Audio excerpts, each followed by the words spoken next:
Chapter 3: The Embrace of Community. Community is the spirit, the guiding light of the tribe, whereby people come together in order to fulfill a specific purpose, to help others fulfill their purpose, and to take care of one another. The goal of the community is to make sure that each member of the community is heard and is properly giving the gifts he has brought to this world. Without this giving, the community dies, and without the community, the individual is left without a place where he can contribute. The community is that grounding place where people come and share their gifts and receive from others. When you don't have community, you are not listened to. You don't have a place you can go to and feel that you really belong. You don't have people to affirm who you are and to support you in bringing forward your gifts. This disempowers the psyche, making you vulnerable to consumerism and all the things that come along with it. Also, it leaves many people who have wonderful contributions to make, holding back their gifts, not knowing where to put them. And without the unloading of our gifts, we experience a blockage inside, which affects us spiritually, mentally, and physically in many different ways. We are left without a home to go to when we need to be seen. One of the principles of the Dagara people of a relationship is that it's not private. When we talk about our relationship in the village, the word "our" is not limited to two. And this is why we find it pretty hard to live a relationship in a modern culture that is lacking true community. In the absence of community, two people are forced to say, "This relationship is ours," when in fact, a community should be claiming ownership. The absence of a true community leaves a couple totally responsible for themselves and anything else around them. It narrows down their ways of getting needs met so that their relationship becomes their community. And if it is not able to fulfill this role, then the individuals begin to feel like a failure. It affects the psyche so dramatically that they feel that there's no place for them. What they thought was their support group, their partnership, is unable to satisfy their needs. It's very strange to regard two people as a community. Where's everybody else? On my first visit home after moving to the United States, I told my mother just Maladoma and I lived in this house. She thought I was the craziest person she's seen. To her, living like this is inconceivable.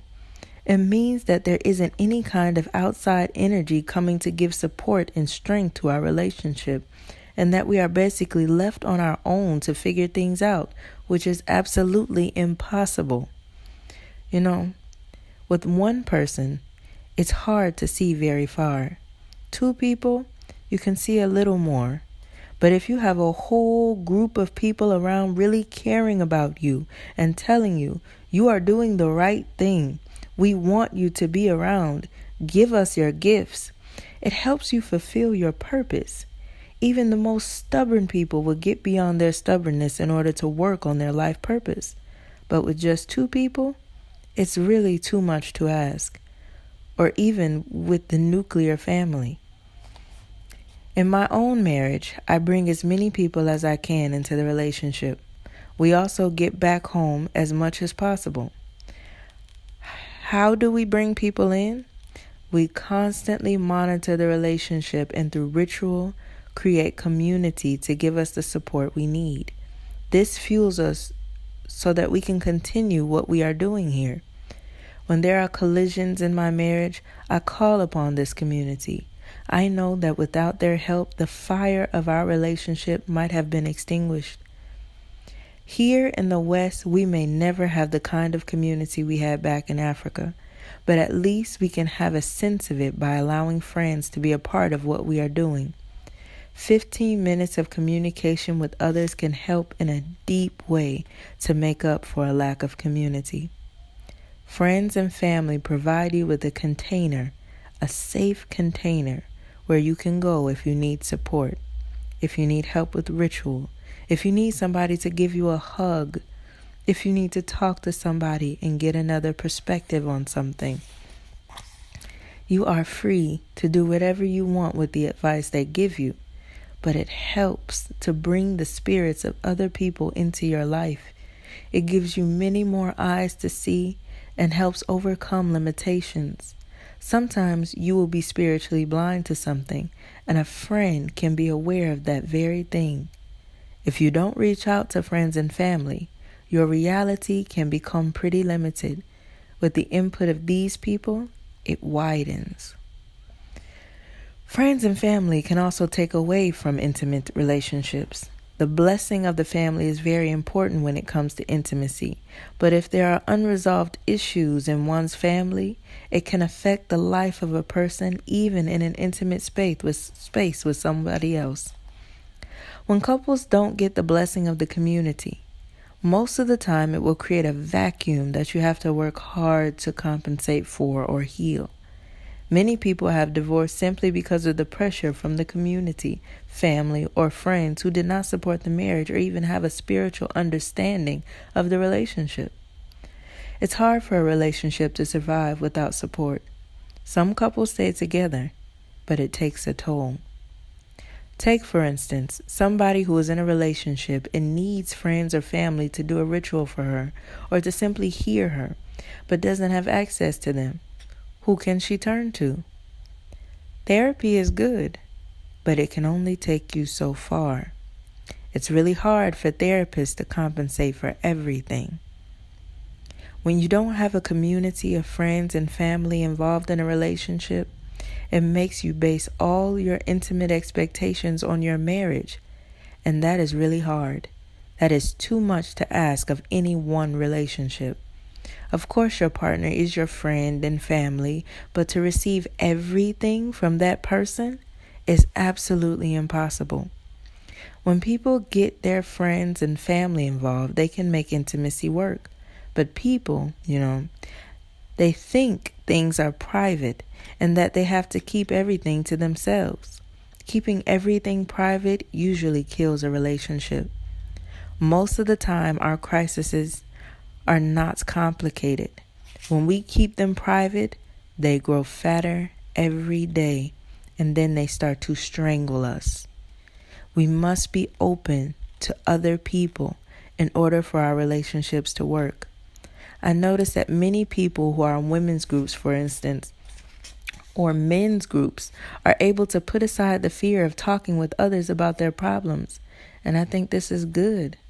Problems in relationships will always be with us, but to let fear of sharing threaten your future is ridiculous.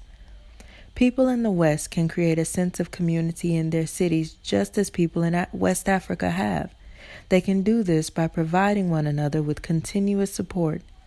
Each of us needs something to hang on to. That's why you have all these small communities here and there, a group of women working on social issues, a group of men, and all these small groups pursuing a common goal. There are attempts to recreate a piece of that greater community that used to be and that has been destroyed. The only difference is that most of these communities don't focus on spirit. They tend to leave spirit outside of their activity, which is a mistake. It's another way of saying we are in control, when in fact a true community must be based on spirit. Spirit should be the leader and the guide for everybody in a community. One can argue that churches constitute such a community in the West. That would be the case if there were a way for churches to empower individuals. Then we would begin to approach the kind of community we are talking about with the village. But people do not go to church to reaffirm that spirit is inside them and that everyone is directly connected to spirit. You won't find a church where everyone gives out the Eucharist to one another. It may be hard for people who have lived all their life in the West to regard everything they own as belonging to the whole community, but this is the case in the village. As a result, each person in the village contributes to the well-being of others. When you have a child, for instance, it's not just your child, it's the child of the community. From birth onward, the mother is not the only one who is responsible for a child. Anyone else can feed and nurture the child. If another woman has a baby, she can breastfeed any child, and it's perfectly all right. Sometimes, when a mother wants to see her child, she can't because so many people are caring for him. I remember I used to trick my sisters all the time. I would go and get their children and disappear with them for a long time. My sisters would be wondering where the kids were, but they knew they were in safe hands. When you get married in this kind of context, it's not only you who gets married, it's the whole tribe. Every single person in that tribe, in that village, in your family is going to get married that day. You are the one giving them the opportunity to do that. And so people in the village will say, I'm getting married on such and such day, even though it is someone else's actual wedding. If a child grows up with the idea that mom and dad are her or his only community, then when she has a problem, if the parents cannot fix it, she doesn't have anybody else to turn to. The parents alone are responsible for whoever the child becomes, and this is a little bit too much to ask of just two people. And many times, only one person is left to serve as parent. Giving a child a broader sense of community helps her not to rely on one person. Then the child can go to a person of her choice, and if that person cannot fix her problem, she can go to somebody else. Because we are human beings, we are restricted as to what we can do or give. So in raising children, we definitely need the support of other people. It's like we say in the village, it takes a whole village to raise a child. It's also true to say, it takes a whole village to keep parents sane. When couples have children without a community to support them, they don't have much time to work out whatever is going on between themselves. And so things pile up. And when their children are gone, they suddenly realize that there is this mountain of things that has not been dealt with for years. And so they start to dig in. And when they cannot resolve their problems, you know what people do. They leave without even saying goodbye. A lot of people divorce after their children leave home. I think the absence of community support in child rearing is one of the main causes. How can we move toward a more sane family structure or relationship structure? The main thing I see at this point is community. Building communities where you can trust one another, where you can help a mother who is crying because she has a child who is crying and she doesn't know what to give to her. You know, in the village, when you get up in the morning, the first thing you do is to go outside. But here, one day I was sitting all day inside without going out, and it occurred to me that this was the first time in my life I'd ever done that, except when I wasn't feeling well. To get up in the morning and not go out among people is absolutely inconceivable to somebody in the village. Because when you stay all day inside, it means that something isn't going right with you, and people worry about you. And so we can begin by going outside, talking to our neighbors, and helping each other out. It's small steps like this. It's like what we say. If you have a baby, you don't throw her away because she's small. You keep her and keep nurturing her, knowing that one day she's going to be a grown-up. So these are the kinds of smart things we can do, nurturing many small relationships so that one day community can happen. In the village, people cannot believe that just Malidoma and I live in a whole house. It's completely inconceivable. They wonder why we have a whole house, especially when I tell them that it is really big compared with the houses we have in the village. It's really huge, I told my mother, and she just shook her head and said, "What are you doing this for?" I explained to her that everybody has his own place and there's no village to go to. There's no family where we live. I told her, "You might want to come and live with me." And she said, "No, not under those conditions." It is as difficult for indigenous people to conceive of life without a community as it is for Westerners to imagine life in a community.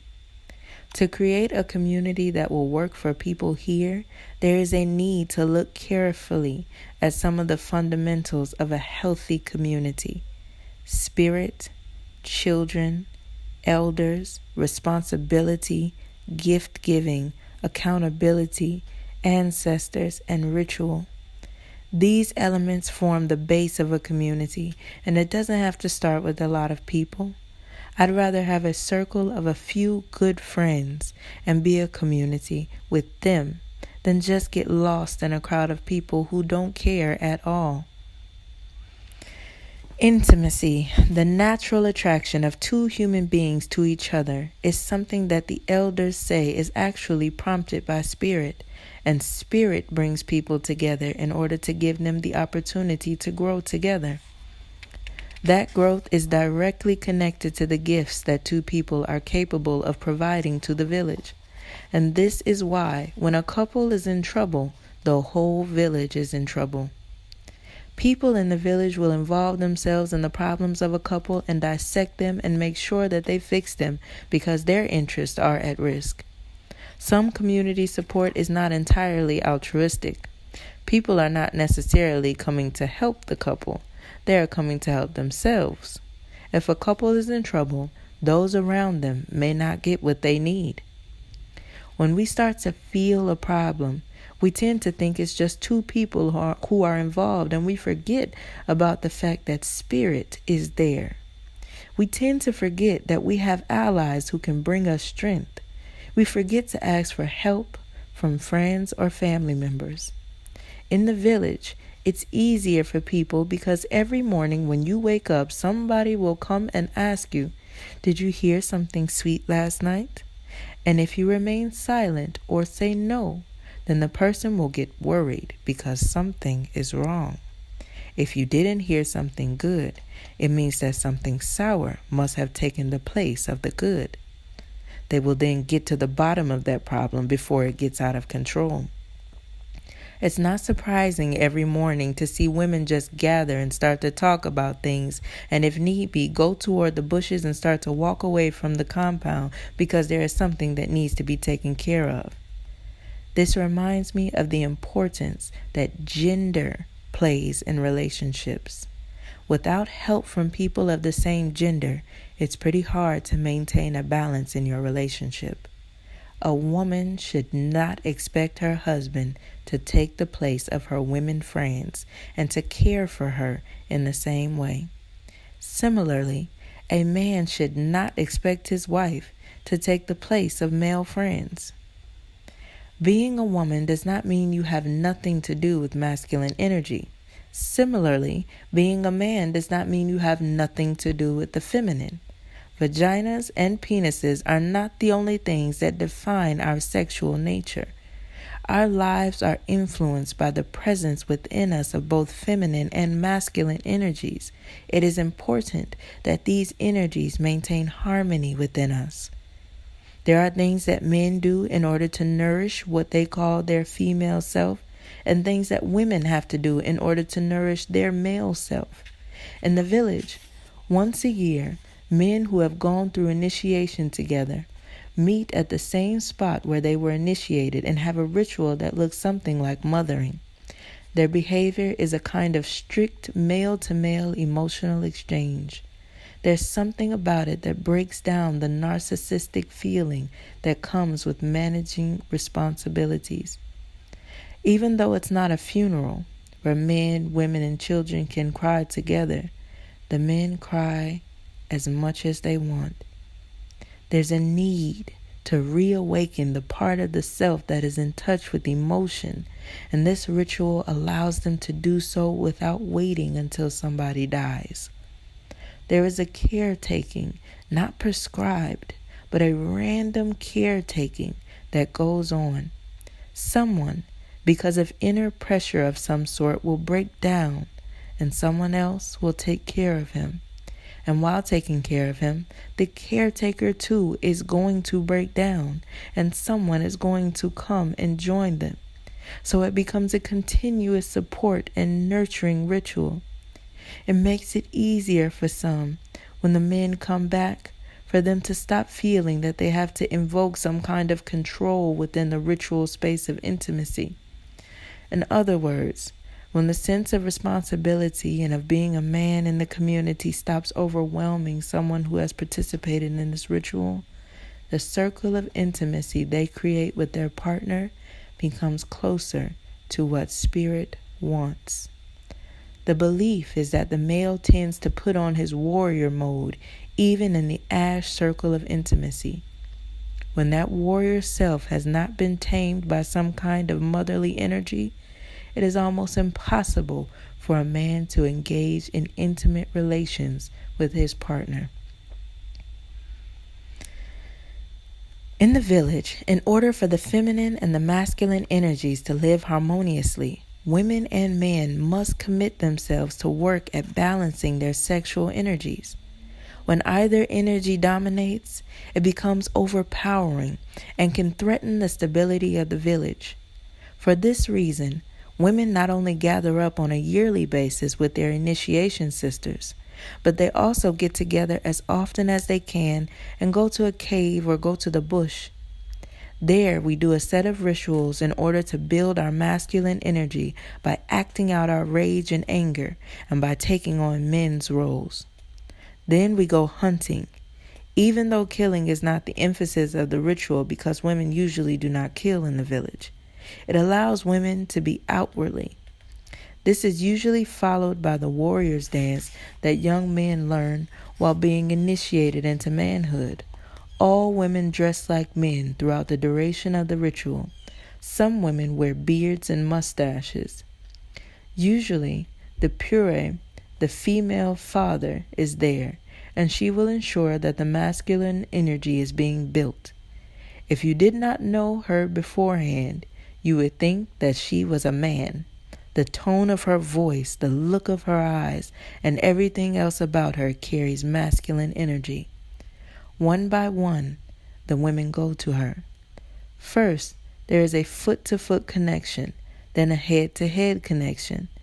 This helps to seal the experience. When we go back home, there is a small welcoming ritual. We are all received into our homes in such a way that we don't start to build upon our renewed masculine energy and become completely masculine, nor do we go back to being completely in the feminine energy. We accept the tradition that women must work with women in order to build a feminine identity, and that men must work with men in order to build a masculine identity.